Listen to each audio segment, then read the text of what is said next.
Après Pessah, dès le lendemain, le Sgan Kohen Gadol, même dans les champs, et prélevé l'offrande d'orge, Séorim, et l'amener au Beth Amidrash, et ceci se faisait en grande pompe.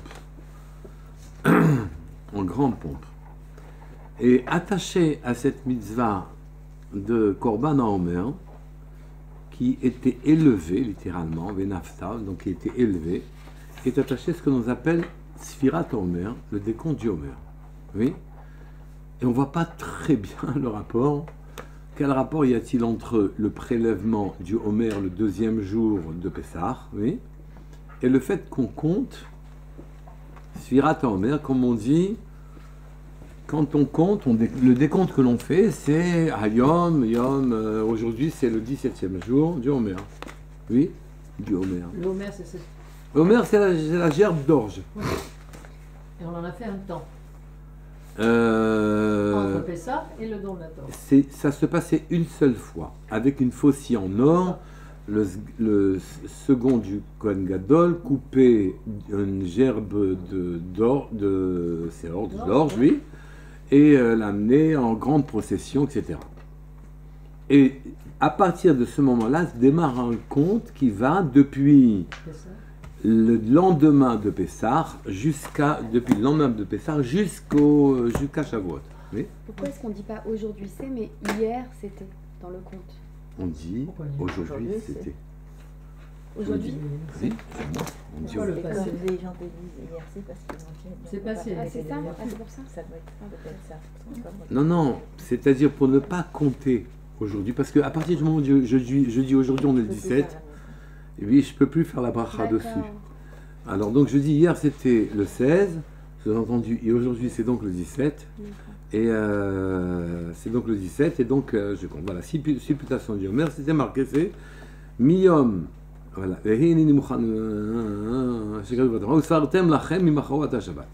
vous compterez à partir Machorat Shabbat, du lendemain de Shabbat, oui, et je vous ai expliqué pourquoi ça s'appelle Shabbat. Le jour de Pessah. Les tzdukim d'ailleurs prenaient Shabbat. Et d'ailleurs les fêtes catholiques elles démarrent aussi Pâques à partir du dimanche qui est leur Shabbat. Oui. Mais en vérité c'est que Pessah s'appelle Shabbat parce que le reste des fêtes ont été dues à nos mérites. Oui. Et donc c'est nous qui les fixons. On fixe la fête de Sukkot Vechouné. Mais Pessah n'est pas dû à nos mérites. Que je nous est apparu alors qu'on était dans quasiment à la 49e porte de Touma. Et donc, ça s'apparente plus à quelque chose comme Shabbat, où c'est l'intervention uniquement divine. Donc, Mimachorat à Shabbat, le lendemain de Pessah, oui, Miyom Hevi Achem, depuis le jour où vous amènerez Et Omer Atenoufa, la gerbe d'orge, Tenoufa, qui est balancée, mais ce qui veut dire vers le haut, d'accord? Vous compterez Sheva Shabbatot Mimot, vous compterez 7 semaines pleines, oui, Tihena Amimachorat Shabbat Hashivit, jusqu'à qui sera Shavuot. Et donc on voit qu'en vérité ce décompte, on ne comprend même pas pourquoi il faut compter, c'est quoi, qu'est-ce que le décompte amène, d'accord? Si vous voulez, à propos de Avraham Avinu, c'est marqué Ubaba Yamim. Il allait dans ses jours. Et vous comprenez que les jours, en quelque sorte, c'est les mitzvot, les propositions de mitzvot qu'Hachem lui fait. D'accord? Et il a rempli ses journées. C'est-à-dire que systématiquement, tous ces jours étaient, tout ce qu'Akadosh Baruch Hu a offert comme opportunité à Abraham de grandir, a été saisi par Abraham. C'est ça le jour, comprenez? C'est un chesed qu'Hachem nous fait de nous fournir une situation, une médecine, un décor. C'est difficile un décor, c'est pas rien. Hein, décor, c'est pas rien. D'accord? Décor, c'est moins vivant que nous, oui, parce que ça n'a que le degré le plus bas, celui de Malchut, oui, juste une éhara, un éclat des lumières d'en haut, d'accord? Et nous avons un peu plus que ça. Donc ici, mais en tout cas, il faut le faire, le décor. Et donc le décor nous offre l'opportunité d'émerger, de faire grandir ce que l'on est, d'accord? Mais là, on vous demande de compter depuis Pessah à Shavuot, de compter les jours. Qu'est-ce que c'est les jours? Les jours, ce sont les opportunités de grandir. Comment on grandit et pourquoi on devrait compter 49 jours? La réponse, c'est que, en ce qui nous concerne, le tikkun, la réparation ne se fait que pour les 7 midot du bas. Nous vivons un monde décimal. D'accord? Il y a 10 choses, 10 niveaux. Nous vivons un monde décimal. Et ces 10 niveaux, ce sont des orotes, des lumières d'Akadosh Baruch Hu qui sont descendues pour former le monde. D'accord? C'est 10 niveaux. Le monde qui nous entoure, en vérité, n'est pas réellement vivant. Pourquoi? Parce qu'il n'a qu'une seule dimension, la plus basse, celle de Malchut. D'accord? Dimension de Keli, de récipient. Il n'est pas, le or, il n'est pas vivant en eux. Et tout notre problème à nous, c'est de réveiller nos propres lumières. Donc quand on dit maintenant qu'on doit compter, qu'est-ce que ça veut dire compter? Qu'est-ce que ça veut dire compter? D'accord?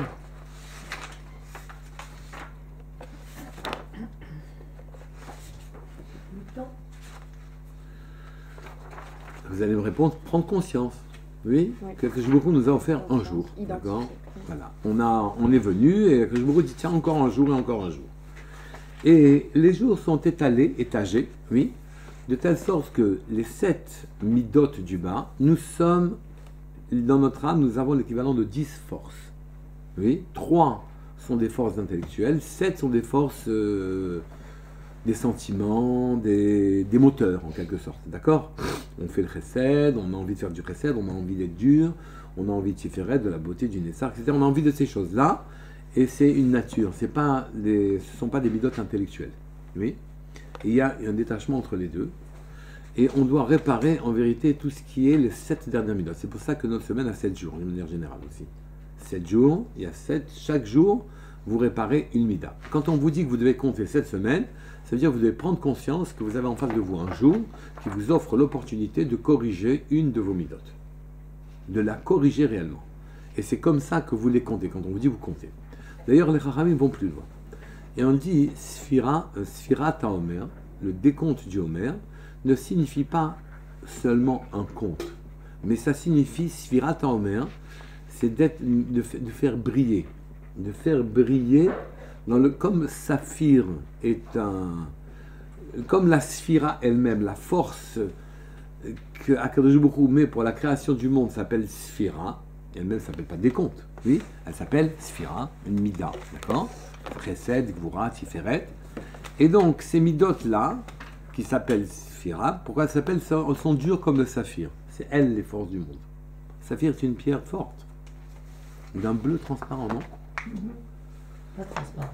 Hein? Un bleu. Bleu. Bon, d'accord. Et d'accord. Et donc, la sphira en vérité, la sphira veut dire faire briller. On demande de réveiller la force en question. Il y a donc 7 forces à réveiller que vous réveillez 7 fois, ce qui fait 49. Au terme du réveil de ces 7 forces dans votre neshama, alors à ce moment-là, vous avez réveillé votre profondeur. C'est ça ici. C'est clair que c'est comme ça que les choses doivent être vues. C'est comme ça que les choses doivent être vues. Depuis le moment où on a amené le Homer, vous allez compter 7 semaines. 7 semaines de manière à amener Behirut, clarté en vous. En vérité, la clarté n'est pas en nous. Nous avons en nous des kochot qui appelle la clarté. La sphira, le geste de compter, le geste de prendre conscience que nous allons disposer d'un décor qui nous permettra de faire la réparation de tel ou tel mida, oui, ça nous permet de travailler là. Par exemple, aujourd'hui, c'est Tiferet de Tiferet. Aujourd'hui, c'est Tiferet de Tiferet. Oui. Rachmanout, si vous préférez. J'ai pas suffisamment de chesed, j'ai pas suffisamment de gvura, mais le mélange des deux me permet, si vous voulez, d'éveiller l'amour d'Hachem, parce que je prends conscience de les grandes choses qu'il a. Je ne peux pas réveiller directement la Hava, donc Chesed, ni m'émerveiller devant la force. Donc voilà les choses, comment elles se passent. Je prends conscience de la grandeur d'Hachem, et à ce moment-là, une des forces d'Hachem vient éclairer chez moi la fraction d'âme qui est correspondante, qui est éteinte entre-temps. Nous sommes éteints. C'est la raison pour laquelle on ne se sent pas vivant. Et on doit se réveiller, on se réveille jusqu'à arriver à un moment où nous pouvons quasiment monter au Sinaï. D'accord? Donc c'est de faire descendre les lumières divines en nous. Oui? Donc Pessah est regardé comme ce qu'on appelle Yetziat Mitzrayim. Qu'est-ce que ça veut dire Yetziat Mitzrayim? C'est de faire sortir notre âme de ses tourments. Notre âme est prisonnière du corps. Totalement prisonnière du corps. Oui? Et au point que nous pouvons en nier l'existence. Puisque le corps semble marcher tout seul. Le corps enveloppe, obscurcit et semble même annuler le koach de la neshama. Or, c'est clair pour tout le monde que le corps tout seul ne vit pas. Si jamais il n'y a pas quelque chose de plus dans le corps, c'est un cadavre. D'accord? Et donc, ici, nous devons réveiller cette neshama. Cette neshama, pour être réveillée, cette âme, pour être réveillée, a une propriété. Elle va se réveiller quand elle va monter au Sinaï, en quelque sorte. Encore faut-il qu'elle se libère de la prison dans laquelle elle est enfermée. C'est quoi la prison dans laquelle elle est enfermée? Elle est enfermée dans le corps. Donc, quand on parle de Yetziat Mitzrayim, on parle de la possibilité pour notre âme de s'affranchir des contraintes tivrites, des contraintes naturelles, de l'affranchir. Mais, ça, c'est ce que disent les Chachamim en général. Chassidim vont un peu plus loin et disent qu'en vérité, il ne suffit pas de s'affranchir, mais il s'agit d'accéder à quelque chose qui soit sans aucune limite. Il s'agit d'accéder à l'amour d'Hachem de manière générale. Et il ne s'agit pas seulement de donner une autonomie à la Neshama, d'être un Baal Nefesh, c'est-à-dire quelqu'un dont l'âme peut vivre en quelque sorte, elle existe et qu'il en a conscience. Il ne suffit pas de ça. Il faut s'affranchir, il faut affranchir totalement l'âme de toutes la dimension matérielle. Chaque fois, celui qui dit « je n'ai que la Torah », même la Torah, il ne l'a pas. Pourquoi? Parce qu'il se donne une dimension, il y a de la yeshut, ce qu'on appelle la yeshut, c'est-à-dire il existe. Il existe. Or, il existe, malheureusement, ça ne veut pas dire que son âme existe, ça veut dire que lui, il existe en tant que personne, en tant qu'individualité. Cette individualité, il faut en quelque sorte s'en libérer. Le but est d'arriver à pas seulement libérer son âme, mais à la libérer de telle manière qu'elle puisse aimer Hachem. Alors, pour arriver à ça, on n'a qu'à faire le trajectoire que nous avons dans la Tfila. Dans les Psuké des Imra, après Baruch She'amar, on va arriver jusqu'au Kriyat Shema. Kriyat Shema, on s'exprime et on a l'unicité d'Hachem, Hachem devant nous. D'accord? Avant ça, on est obligé de se préparer dans les Psuké des Imra. Les Psuké des Imra, c'est comme des échelons que l'on monte progressivement pour arriver dans les psaumes, pour arriver à là où on doit arriver. Shabbat, notamment, les Psuké des Imra sont plus importants. Et là-bas, on voit qu'effectivement, ce que l'on raconte et que l'on ramène dans ces Psuké des Imra, dans ces Psukim de chant de David, oui, eh bien, c'est que les malachim sont là, et bien que les malachim ne soient que quasiment, ne dépendent que de la malchoute, soit qu'un reflet d'Hachem, et pas plus qu'un reflet d'Hachem, oui, eh bien, ils ont une idbatlut à Hachem terrible. Ils sont complètement annulés à Hachem. Totalement annulés. Et les Psuké des Imra nous racontent ces choses-là, sans arrêt. Les chayot, les animaux qui sont en haut, enfin, on les appelle chayot, animaux sauvages, d'en haut. On dit Behema Rabba aussi, ça fait allusion à la malchoute toujours. Là-haut, il y a des créatures, et ces créatures exceptionnelles sont toutes totalement annulées à Hachem. Elles n'existent pas. Et c'est pour nous familiariser à cette idée-là, que pour pouvoir atteindre une proximité avec Hachem, vous ne pouvez pas exister. Pour pouvoir vivre, vous ne devez ne pas exister. Quelque chose comme ça. Pour pouvoir vivre vraiment, Vous ne devez pas exister. Pourquoi? Parce que toute volonté d'exister, oui, oblitère votre volonté de vivre, en quelque sorte, vivre proche d'Hachem. Il faut abandonner. Et donc les psuké des Zimra sont là hein, pour nous indiquer cette dimension-là. Ce qu'on appelle Ratso Vashov. Ratso, milachon ritsa, courir, ou Ratso, milachon volonté, ratson. La sortie d'Égypte, et Pessar s'analyse de la manière suivante. C'est vrai que c'est une intervention divine. Et ça semble pas avoir été une intervention humaine. Mais les Juifs ont sont sortis d'Égypte Bechipazon. Entendez Chipazon avec avec précipitation. Ça veut dire qu'ils voulaient se précipiter vers Hachem. Comment ils se sont précipités vers Hachem? C'est qu'en vérité, Hachem leur est apparu. Oui, et ils en ont tiré les conséquences. Enfin, pour la plupart. Ils en ont tiré les conséquences. Et donc, ils se sont précipités vers Hachem. Hachem a dit, vous sortez, ils sortent. Vous avez dans le désert, ils vont dans le désert. Vous passez la mer, ils passent la mer. Oui, il ne faut pas exister.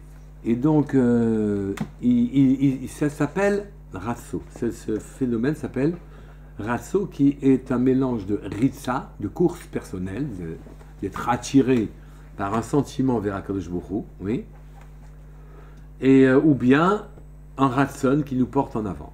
Bien qu'il ait été déclenché, Mimachorat à Shabbat, c'est pas comme les autres fêtes où c'est notre travail personnel qui nous a permis d'arriver à quelque chose. Là-bas, c'est Shabbat. Écoutez, je sais très bien qu'on a dit que vous étiez très bas, vous ne pouviez pas émerger.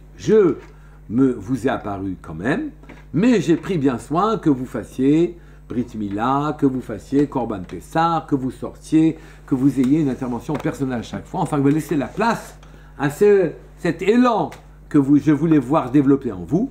Cet élan vous a projeté dans les sommets. Le soir de Pessah, nous étions déjà au Sinaï. D'accord? Après, on est redescendu. Oui, il a fallu reconquérir cette dimension.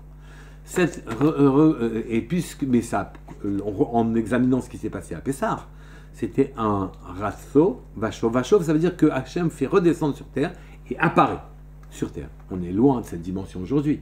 Mais normalement, il se peut qu'à titre individuel, ça puisse aussi exister. Donc, Ratso, on attend de vous que vous ayez une aspiration réelle à monter, comme ce qui s'est passé à la sortie d'Égypte où on a vu Hachem comme ça, oui, on a vu aussi sur la mer, la mer, et donc cette aspiration nous a fait courir vers lui, et on a eu les moyens de se départir de notre paresse, de notre lourdeur, de notre truc, etc. Et ça nous a permis de monter ensuite au Sinaï, d'accord? Par nos propres moyens, en quelque sorte. Alors qu'à Pessar, ça nous a été offert, mais à Pessar, la dimension de Ratso, de monter vers Hachem, était loin d'être étrangère. Cette même dimension, on essaye de la voir à partir dans les psuké des Zimra, en les lisant correctement. Voilà. Malheureusement, hein, en les lisant correctement. Et à ce moment-là, on arrive au Kriyat Shema, on arrive au moment où on se trouve devant Akadosh Baruch Hu, on prie pour prendre conscience de son unicité, d'accord? On prie pour avoir cette conscience, on prie. Il est comme ça. Mais quand on le dit, il faut qu'on en ait conscience. Et donc, on prie pour ça et on avance vers le haut, comme ça, sans arrêt. Et on accède dans la Hamida. Écoutez, j'ai vu dans Pessar, dans la Haggadah, un commentateur qui disait que la mitzvah de Simcha, si jamais on faisait les mitzvot de manière midot, régulièrement en les faisant avec Simcha, que je cherche à la faire sans arrêt avec Simcha, que ça amènerait à Ruach HaKodesh. Et il cite un Tana qui a été particulièrement heureux d'avoir collé Géoula les Tfila. Goël, d'accord, à Tfila. Et donc il s'est délivré et il est monté vers Hachem. D'accord? C'est délivré, littéralement. Je me suis posé la question, mais pourquoi c'est comme ça? Qu'est-ce que la Simcha apporte? Et c'est vrai que quand on ajoute un Yud à Simcha, ça ferait Shemechaye, elle fait vivre. La Simcha fait vivre. En quelque sorte, quand à Akadosh Baruch Hu, je prends conscience que Kajbourou est en train de m'offrir un décor qui est tout à fait opportun en ce qui me concerne pour pouvoir monter, si je lui offre au moment où je m'inscris dans ce décor-là une allégresse que je vais tout faire pour monter, je suis content de ce qui se passe maintenant, oui, je suis content du décor, des dispositions dans lesquelles je me mets. Alors à ce moment-là, quand je il dit, bon, celui-là, il a compris. Il est à sa place. Oui, il est à sa place. Exactement. Il est à sa place, il a compris. Et donc celui-là, tu sais quoi, je vais lui ajouter du Ruach HaKodesh. Celui qui fait les mitzvot en permanence comme ça, il a Ruach HaKodesh. Ça, c'est dans la Gada. Et donc ici, on nous demande, progressivement, dans les Psuké des Imra, de prendre conscience que tout le monde qui a été créé, alors qu'il n'est qu'un éclat, toutes les chayot, qui sont les anges de service, des créatures invraisemblables, oui, qui ne sont qu'un reflet, Malchut, oui, Bémaraba, Malchut, le dernier degré d'Hachem, elles sont une itbatout totale, elles n'existent pas. Alors à ce moment-là, hein, elles accèdent à une ahavat Hachem, oui, un amour d'Hachem, et qu'elles libèrent du profond d'elles-mêmes. C'est pour ça que dans la Hamida aussi, on commence par Birkat Avot, Avraham, Yitzhak et Yaakov. Avraham, c'était le Chesed, donc la Ahavat Hashem immédiate, oui. La Gvura, c'est une autre manière d'atteindre Hashem, de prendre conscience de sa puissance. Eh bien, Yaakov vient, et si on n'a pas réussi comme ça et comme ça, avec la Rachmanout, oui, on y arrive aussi. On arrive à se délivrer, sortir de là où on est. Et donc, là où on en est, vous comprenez qu'il s'agit pour nous, dans cette période-là, de passer de Pessah à Shavuot, de monter au Sinaï, en 49 jours, et que chaque jour est le décor, l'opportunité pour nous de faire briller, de faire vivre, de rendre lumineuse, oui, une des 7 parties de notre âme qui a besoin d'un tikkun et d'apporter sa luminosité. C'est ce qu'on appelle ratso. Oui, de la même manière qu'en sortant d'Égypte, à l'époque, on s'est dans le futur, ce ne sera pas comme ça, parce qu'on sera construit. Mais là, en Égypte, on s'est précipité vers Hachem, on est sorti, on s'est précipité d'aller vers exécuter ce qu'Hachem nous demandait de faire, d'accord? Et qu'Akadosh Baruch Hu Vachov revient vers nous et nous apparaît. C'est comme ça que ça marche. Apparaît dans la réalité, dans l'histoire réellement, histoire qui est maintenant, vous comprenez, un espèce de faux semblant de décor dans lequel nous, on se développe, oui. Et Akadosh Baruch Hu apparaît dans ce décor-là. Il apparaît chez nous et il est visible. C'est ça, Vachov, et il revient. Toute notre vie doit rentrer dans Ratso, Vachov, Hachem redescend. D'accord? Donc, ici, à Pessah, on a appris Ratso. On a appris à se précipiter pour faire la volonté d'Hachem. À développer nos sentiments à son égard. Dans ce Kripazon. Et Akadosh Baruch Hu est niglé, elle nous est apparu. Comme c'est écrit, je n'ai pas le passouk en tête. Bon. Et maintenant, je devrais dire, il nous a fallu fuir d'Égypte. C'est ça, Chipazon, oui. Il a fallu que nous quittions en déroute, oui, nos frontières personnelles, de ce qui nous enfermait. Il n'y a pas moyen d'y échapper aujourd'hui, si ce n'est qu'en prenant la fuite. Livroir, vous devez fuir ce qui est limité. Oui, vous ne pouvez pas rester dans une dimension limitée, et ça ne peut se faire que par instinct et par rapidité. Vous ne pouvez pas, d'ailleurs, l'indication elle est claire, il faut 11 km par seconde pour quitter la pesanteur. Donc, il faut que vous mettiez une force à peu près équivalente pour quitter votre propre pesanteur. Notre propre pesanteur demande un effet d'accélération très très important, et quasiment, on oublie le corps, on oublie la matérialité, et à ce moment-là, seulement, il y a un gilouï, il y a un dévoilement d'Hachem, même en bas. Même en bas, il y a un dévoilement d'Hachem. D'accord? Voilà le premier point. Le deuxième point que je voulais développer avec vous, c'était il faut que tu te souviennes en permanence de la sortie d'Égypte. Sachez que dans le Kriyat Shema, 2 fois par jour, on vous demande encore une fois de sortir d'Égypte. Vous ne pouvez pas. Les frontières nous réavalent en permanence. La limite, le sentiment que nous sommes limités, que nous n'avons pas grand-chose à faire, qui est le début du je peux m'abandonner, de toute façon, autant profiter, parce que de toute façon, j'arrive à rien. D'accord? Cette chose-là, on lutte contre elle 2 fois par jour. Dans le Kriyat Shema, on vous dit Lema Tizkor Yom Shetra Berezeh Kol Yemechayecha, et dans la Gada, on dit Kol Yemechayecha, Yemechayecha Hayamim, Kol Yemechayecha Lelot, tous les jours de ta vie. Tous les jours, le tout étant trop, les jours de ta vie c'était suffisant, pour te dire que les nuits aussi, donc Kriyat Shema du jour et de la nuit, on cite qu'on doit être très conscient, qu'on doit faire une sortie. On ne peut pas accepter la limitation. Il faut qu'on fasse briller en nous les kochot qui sont des kochot qui nous font sortir de nos limites. Oui. Alors, sortir des limites, encore une fois, je redéfinis. Oui. Il s'agit de faire sortir notre âme des limitations par la émouna puissante et définitive à l'écart de que il n'y a aucune limite. D'accord? Donc vous devez faire sortir. Mais pour développer l'amour, il faut encore plus que ça. Il faut qu'on n'existe plus. C'est qu'on n'existe plus. Vous pouvez très bien survivre en n'existant plus. Et il ne s'agit pas de mourir. Hein.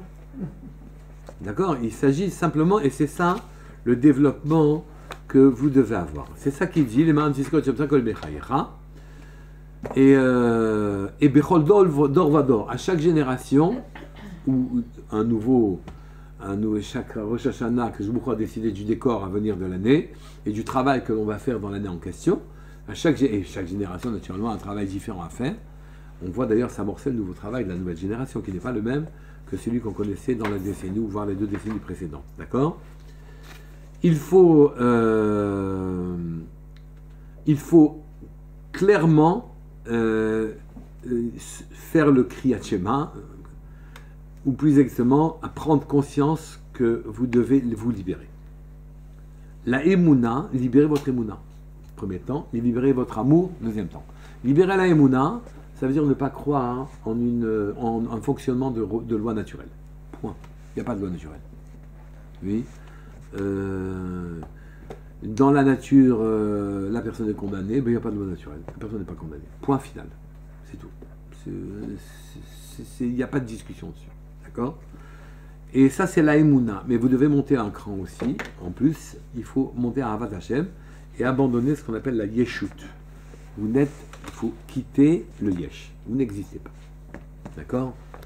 Et quand vous faites abstraction de vous, alors à ce moment-là, l'écran qui fait que tant que vous existez, vous vous aimez, oui, ou vous aimez la vie que vous voulez, que vous avez. Et à partir du moment où vous n'existez pas, vous avez libéré en vous un rapport direct avec Hachem. Ce travail, c'est le travail de Sfirat Omer.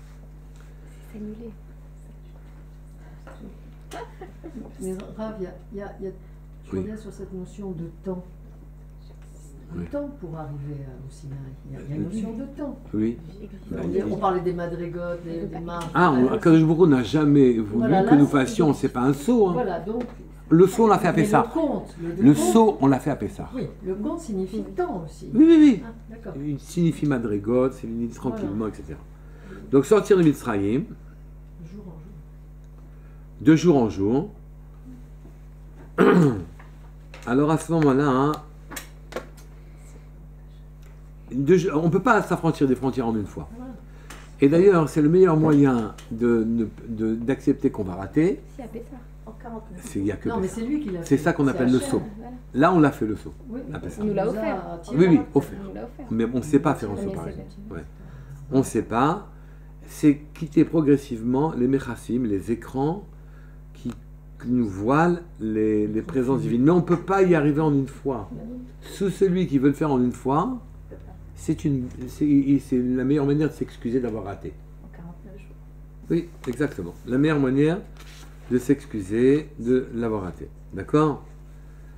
C'est intéressant, c'est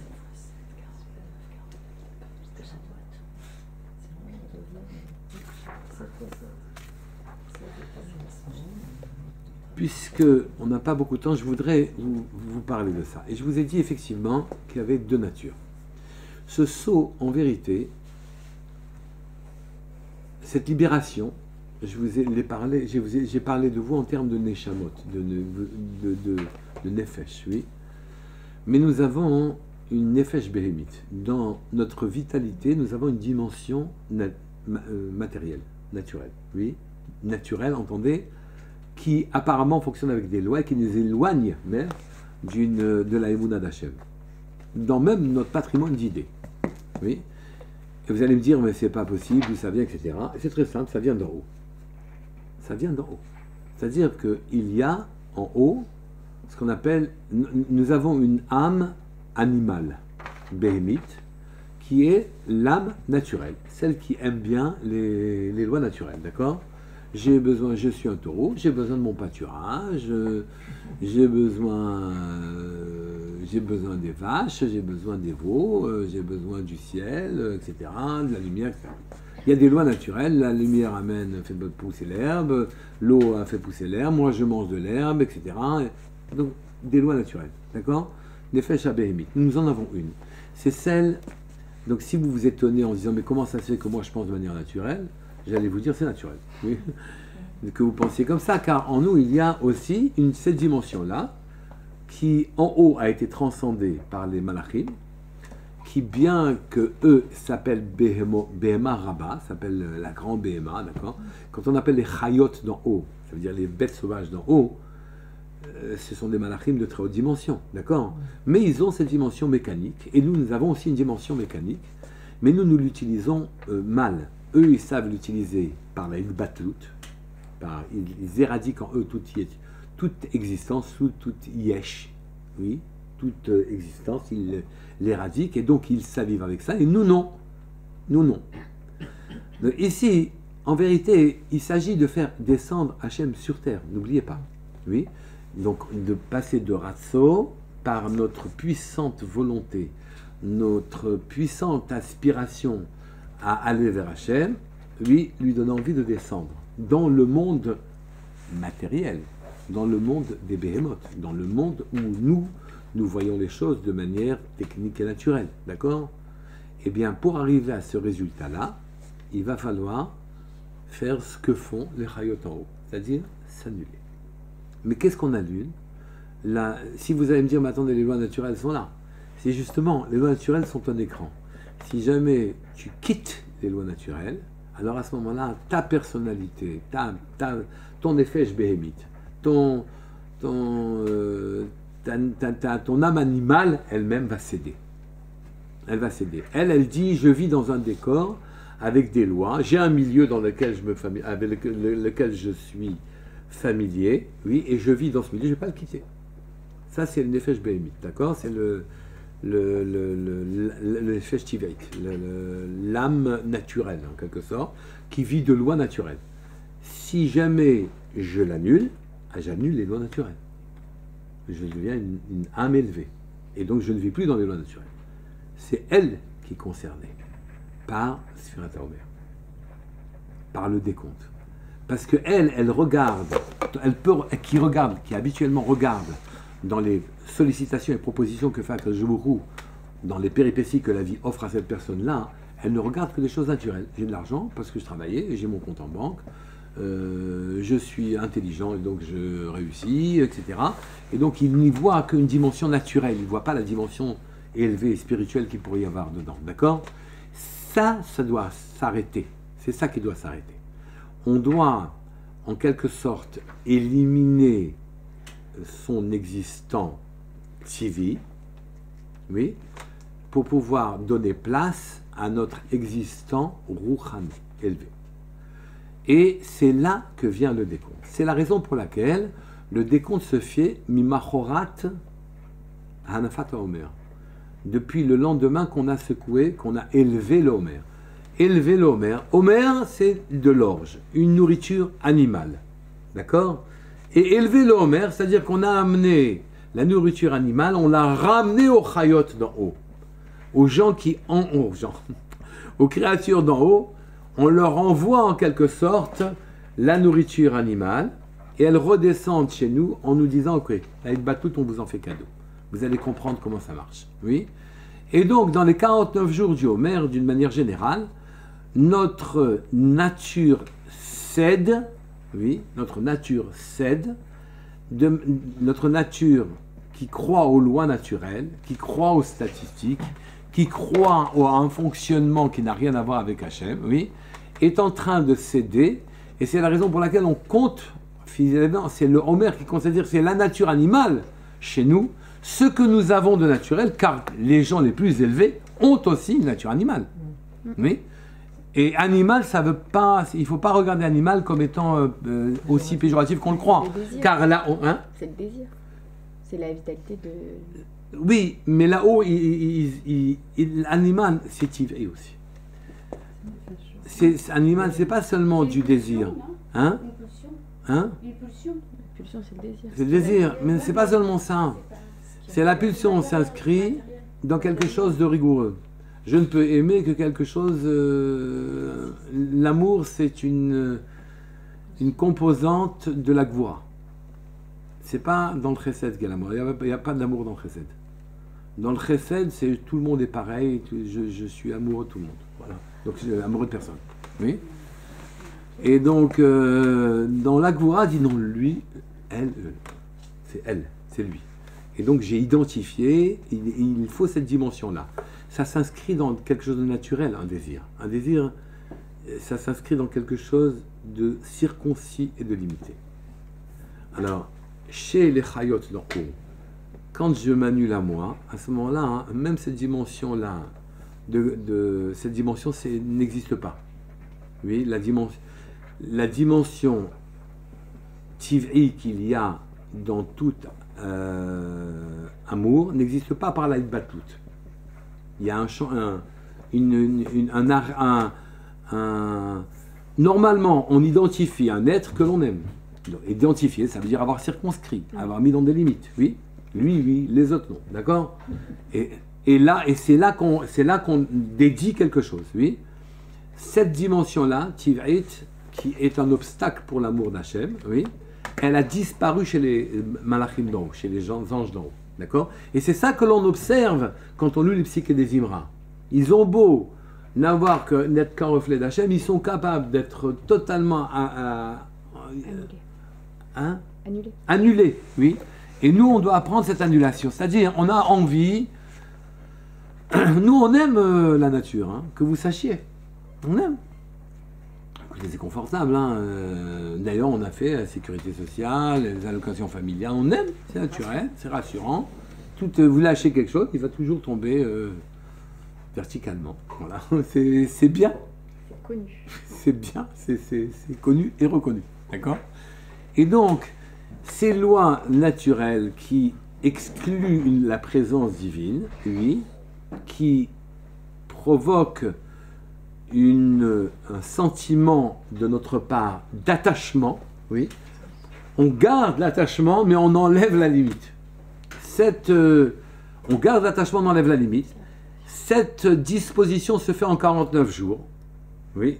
Je ne peux pas avoir d'attachement si je n'ai pas quelque chose de confiné, oui. Mais progressivement, je fais éclater en faisant monter le Homer, c'est ça, Anafat Homer, faisant monter le Homer. La nourriture animale, je l'envoie aux chayot d'en haut, aux malachim qui sont très élevés là-haut.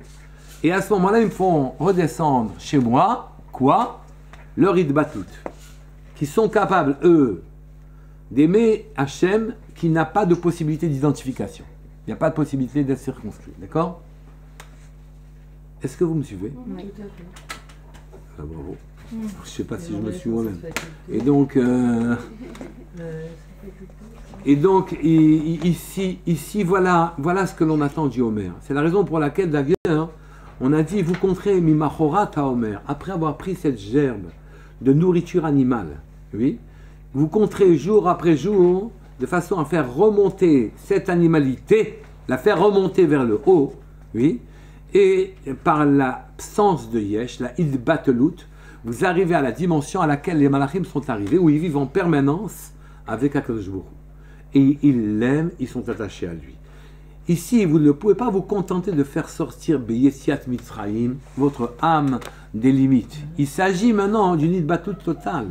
Et cette dimension s'acquiert en travaillant les midot sans arrêt, les unes derrière les autres, de façon à ce que cette fois, les 7 midot soient travaillées, qu'elles puissent s'éclairer, de façon à ce que notre attention soit apportée sur notre intériorité, sur les midot, et qu'on arrive à lâcher ce qui est très difficile, lâcher l'attention de la yeshut, lâcher, couper notre regard de la yeshut, je ne sais pas dire les choses autrement, je m'excuse, oui, couper notre regard de l'existant, oui, couper notre regard de l'existant pour se tourner vers ce qu'il y a derrière l'existant, en quelque sorte.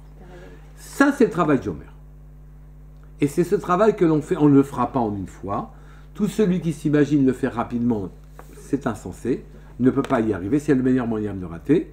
Et donc on le fait en 49 jours pour arriver au Sinaï, où là on peut, pour arriver au 50e jour, monter au Sinaï et que l'on voit à Akadosh Baruch Hu. Voilà ce que je voulais vous dire sur l'Omer.